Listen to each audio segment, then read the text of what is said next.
Okay, so we're going to show you now how to use Octave to generate values for a function. So this is the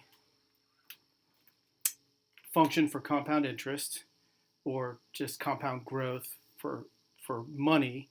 So let's say you put $1,000 in, just invest it now in an index fund that earns an average 0.08 rate of return over the next 20 years. We want to see how much money you could earn from that. So we're going to need a domain for this, the time for the next 20 years. So let's say t equals, we'll use 0:1:20. So we're going to make an array from 0 up to 20.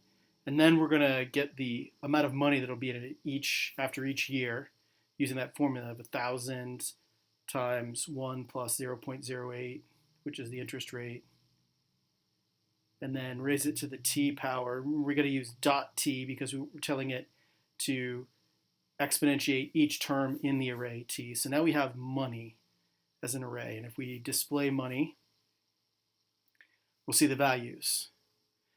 We can also, with this, plot it, just like any variable. But here we can also write this out to a file that could be saved and used in something else, like say in a spreadsheet. So if you're going to make this into a file, then we're going to want to use the command csv read or csv write, and we're going to give it the file a name, in this case money.csv, and tell it what array to write to that file. And now we got to go over here and refresh our file structure. And now see money.csv is there, and you can see the values stored in it. And we can download it to our computer, and then we'll be able to use it in another program.